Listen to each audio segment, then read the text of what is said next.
Kalambuan, dalagmana, usa ka oras na programa maghatod kaninyo sa mga katikaran may kalabutan sa kalambuan dili lamang sa komunidad apan sa kinatibukan. Kauban si Attorney Carlo Nograles. Kalambuan, dalagmana.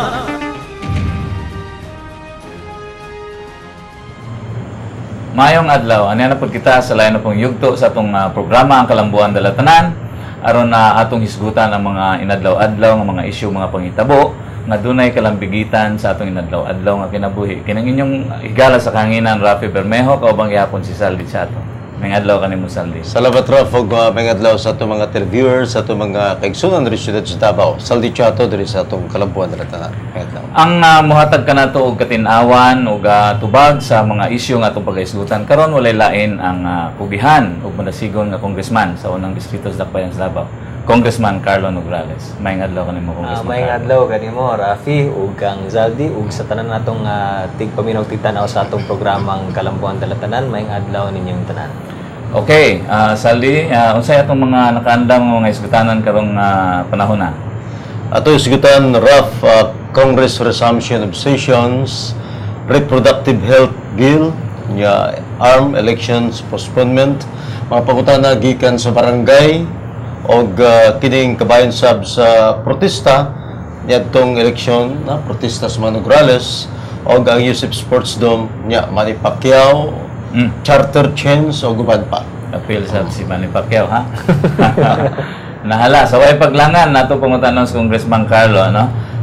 Congressman Carlo balik na sad ang session sa Kongreso pipila ka adlaw, no? Human milabay ang Semana Santa. Sayod mi nga dunay gamay nga kausaban nga nakalatid diya sa mga isgutanan sa Kongreso labi na katong human sa voluntaryo nga paghawa ni Ombudsman Mercedita Gutierrez sa iyahang pwesto, Congressman, sa may mga angay natong dahuman karong mga panahon. Well, tinuod, no? Gani katong mga miyembro nato sa Committee on Justice nagipang-appoint na mahimo untang mga prosecutor dito sa impeachment trial sa Senado. Sila mismo sa first day sa among resumption sa session, mingon sila nga katong nag-andam daw sila, nag-prepare gyud daw sila para sa impeachment trial unya tungod kay nag-resign si Ombudsman Mercedita Gutierrez, dili na kinahanglan ng ilang serbisyo isip mga prosecutors dito sa impeachment trial. So ingon sila na nasayang daw ilang oras or nasayang ang ilang panahon na unta makabakasyon sila or maka-break sila, makapahulay sila or makaadto sila sa ilang mga distrito. Pero kay nag-prepare man sila para sa impeachment trial, they were in Manila preparing, studying, researching, interviewing, etc. Only to find out na katulaging resign si Ombudsman Gutierrez. So, ingon sila na nasayang daw ang ilang oras, pero at least medyo ingon na to, na-review daw nila ang ilang pagka-abogado, na-review nila ang ilang mga natunan sa law school. So doon na lang gihapon siguro nakuha dito sa mong experience sa pag-prepare ug kining mga additional info na nakuha po nila, etc.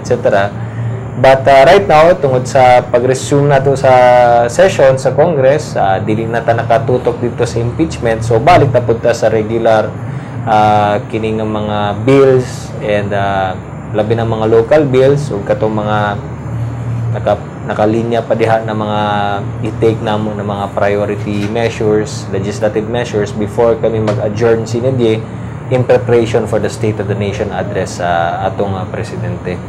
So right now, ingon nila that the reproductive health will be one of the bills na i-tackle dito sa before we go into adjournment sinidye.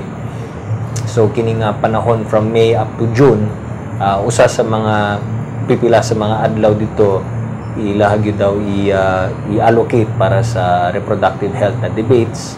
Ug uban pa mga bills, no? We still have unfinished business na mga bills on third reading na kinahanglan namo tiwason kay para napud tay accomplishment even in the 1 month na resumption namo in Congress before mi mag-adjourn in preparation for the State of the Nation address.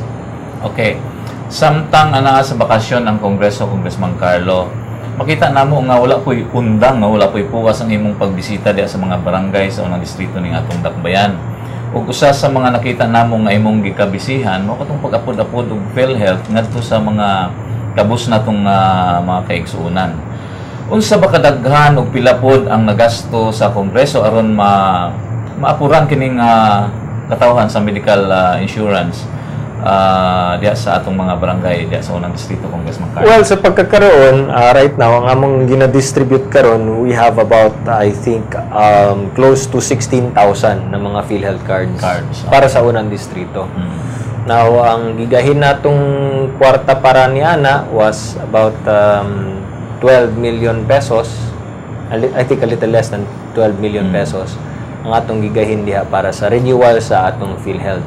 No, kay kining PhilHealth magud gikan pa sa 2004 nagahatag naman tag PhilHealth na libre pinaagi sa kang Congressman na Boy Nograles pa kaniadto sa 2004 hangtod sa 2010 atong gipadayon kana ug karon kay ato mang gipadayon ang maong programa karong 2011 as representative sa 1st Congressional District Office mao man ni among gisaad mamaning akong gisaad akong ipasalig sa atong mga katawhan na samtang naapal kita diha sa katungdanan atong ipadayon ang PhilHealth kay dako kayong tabang kana para sa atong mga kaigsunan na nakinihanlan labi na kabulumanta no kung naatay PhilHealth card apil diha sa beneficiary nato dili lang kay kita kundi apil ang atong asawa or bana no apil pud ang atong anak 21 years old pababa ug ang atong ginikanan 60 years old pataas. So, sakop na sila tanan sa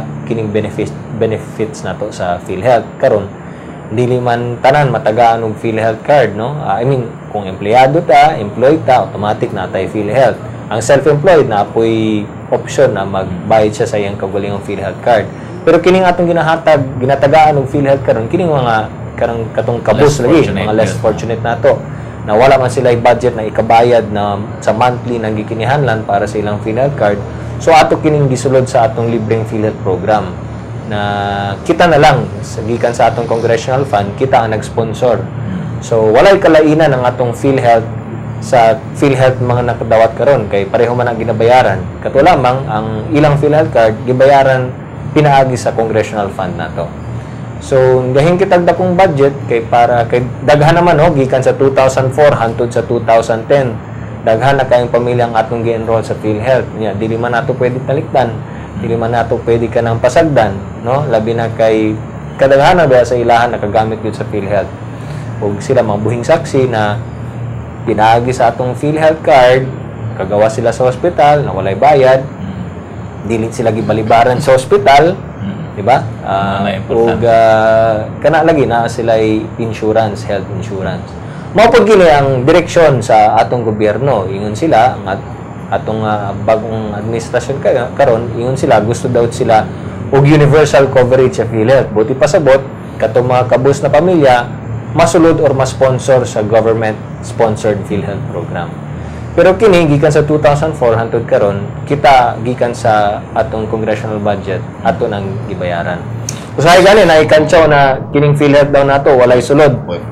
Way pondo daw. Dili lang way pondo kundi peke daw ang atong PhilHealth. Waday sulod ang PhilHealth. Katong mga card daw nato gihimo lang daw to, dili daw to gikan sa PhilHealth. So, well, panahon man sa election, so panahon siguro sa mga intriga ug mga ingon-anang klaseng mga daotan nga istorya.